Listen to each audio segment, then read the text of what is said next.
Enseignement de Claude Olivier Adiaba du mardi 25 août 2020 sur l'importance de la connaissance dans la vie de l'homme.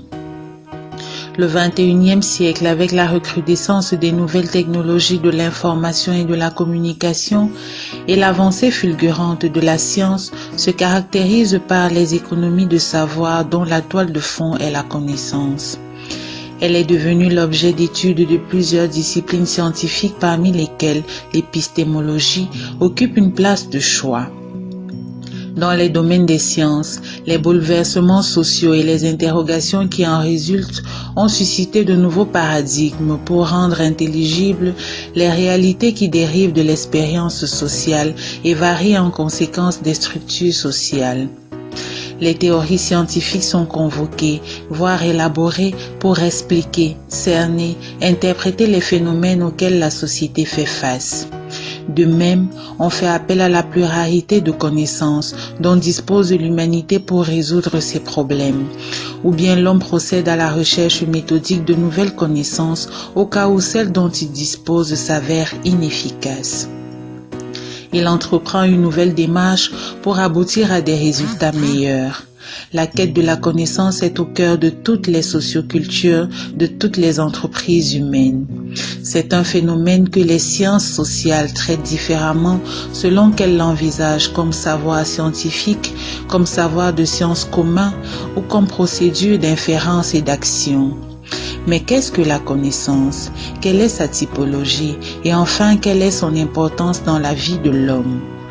Dans un premier temps, développons une approche théorique nous permettant de définir le concept de connaissance. Bien qu'une définition ne soit qu'un outil de travail entre les mains du chercheur, on ne saurait occulter le fait que les controverses que suscitent certains concepts ont pour origine le problème de sens. Émile Durkheim fait savoir, je cite, « Les mots de la langue usuelle comme les concepts qu'ils expriment sont toujours ambigus et le savant qui les exploiterait tels qu'il les reçoit de l'usage et sans les faire subir d'autres élaborations s'exposerait aux plus graves confusions. » Fin de citation. Raison pour laquelle il nous a semblé utile de cerner le concept de la connaissance qui a plusieurs acceptations. D'après le dictionnaire Lalande, ce mot désigne d'une part l'acte de connaître, la chose connue, et d'autre part il s'applique à la simple présentation d'un objet, au fait de le comprendre, d'où ses sens fondamentaux. Premièrement, acte de la pensée qui pose légitimement un objectif, soit qu'on admette pas une part de passivité dans cette connaissance. Deuxièmement, la théorie de la connaissance est l'étude des problèmes que soulève le rapport du sujet et de l'objet. Troisièmement, acte de la pensée qui pénètre et définit l'objet de sa connaissance. La connaissance parfaite d'une chose, en ce sens, est celle qui, subjectivement considérée, ne laisse rien d'obscur ou de confus dans la chose connue, ou qui, objectivement considérée, ne laisse rien en dehors d'elle, de ce qui existe dans la réalité à laquelle elle s'applique. De ce fait, la connaissance implique le rapport du sujet à l'objet. C'est connaître, au sens de savoir ce qui est, de comprendre au sens de s'expliquer pourquoi cela est ainsi. C'est relever la clarté directe et intrinsèque de l'objet considéré. Connaître, c'est avoir présent à l'esprit un certain objet de pensée vrai ou réel. C'est aussi avoir dans l'esprit un certain objet de pensée non seulement en tant que donnée, mais en tant que bien saisi dans sa nature et ses propriétés. Quel que soit le degré de connaissance que nous avons d'un objet, le mot implique toujours que cet objet est pensé tel qu'il doit l'être. Connaître et connaissance renvoient à constater, comprendre, percevoir, concevoir, etc. C'est une idée, un énoncé, une théorie, une doctrine. C'est un processus qui désigne à la fois le processus qui met le sujet en relation avec le monde et le résultat de sa mise en œuvre. La sociologie de la connaissance présente plusieurs visages de la connaissance. Nous en arrivons donc à la typologie de la connaissance qui est le deuxième point de notre développement. La plupart des systèmes philosophiques décrivent la connaissance en distinguant deux étapes principales. D'abord, la constatation qui consiste dans la réception d'une expérience sensorielle dont la source est située dans le monde extérieur. Ensuite, la compréhension qui se décrit généralement en termes d'intériorisation ou de représentation. L'empirisme met l'accent sur l'expérience sensorielle alors que l'idéalisme privilégie la compréhension dans le processus de la connaissance. La psychologie et la sociologie de la connaissance présentent les aspects suivants. La connaissance de soi, devise de Socrate, je cite, « Connais-toi toi-même », fin de citation, inscrite aux frontaux du temple de Delphes a influencé l'antiquité gréco-romaine. Le stoïcisme et le scepticisme ont fait de l'examen de conscience morale et de la critique des illusions de la conscience psychologique la condition d'accès à la sagesse. Avec les confessions de saint Augustin au IVe siècle, l'aveu des concupiscences sous-jacentes à ses propres conduites et la découverte du divin au plus intime de soi-même constituent une voie vers la sainteté. De ce qui précède, l'introspection est le moyen principal de la connaissance non seulement de soi, mais aussi des fonctions psychiques. Dans la connaissance subjective, la vérité se trouve à l'intérieur de l'individu. C'est une approche qui met l'accent sur la compréhension car l'individu est doté d'un bon sens. Premier type de connaissance, la connaissance ordinaire et le sens commun. À ce propos, nous dirons que les notions de, je cite, savoir de sens commun, fin de citation, et de, je cite, connaissance ordinaire, fin de citation, ont fini par faire l'objet d'études des sociologues. Ces notions renvoient à trois propositions.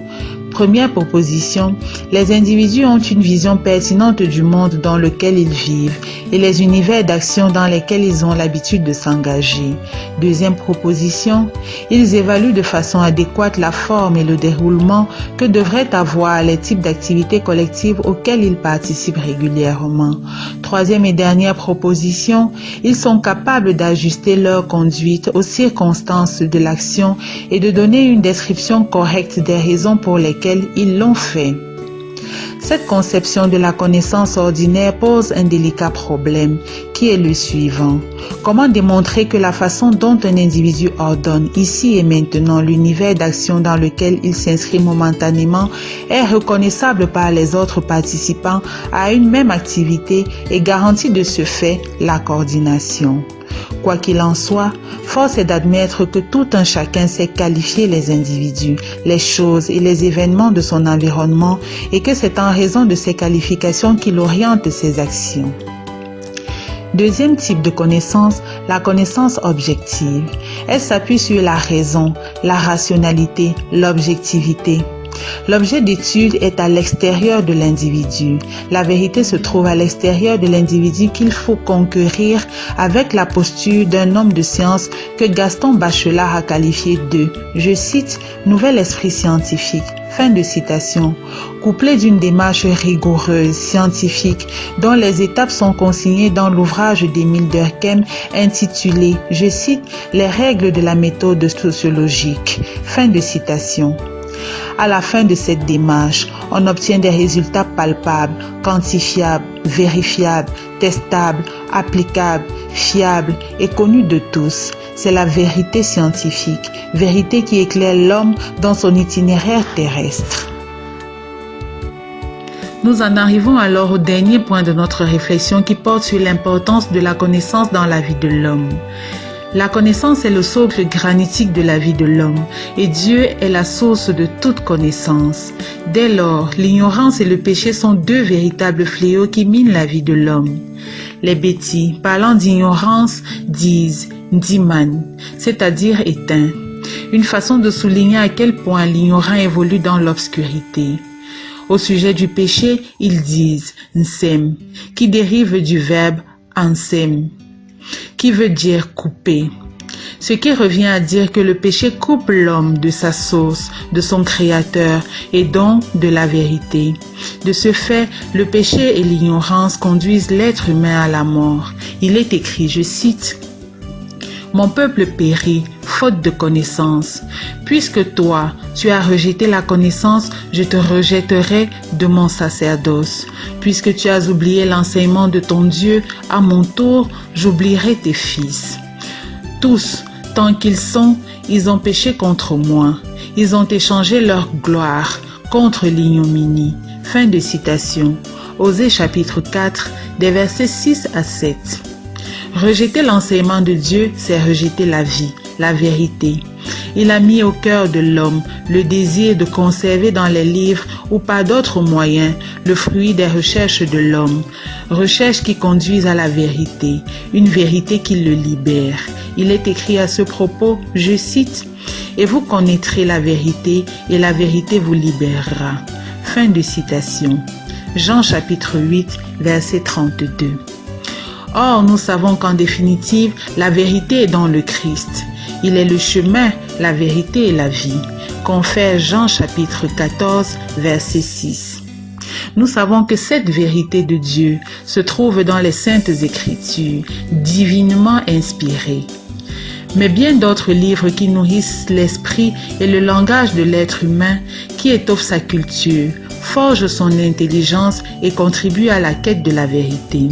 Ces livres prennent ancrage d'une certaine manière à la même source de la sagesse et de la bonté de Dieu. L'étude des 10 livres peut faire jaillir la vérité et enseigner un art de vivre qui conduit à l'humilité et qui amène les hommes à se comprendre mutuellement pour le bien de l'humanité. Que Dieu Tout-Puissant, source de toute connaissance, nous montre ses voies. Que le Seigneur Jésus-Christ, sagesse éternelle, nous enseigne toute vérité. Que l'Esprit Saint, lumière bienheureuse, éclaire toujours notre intelligence.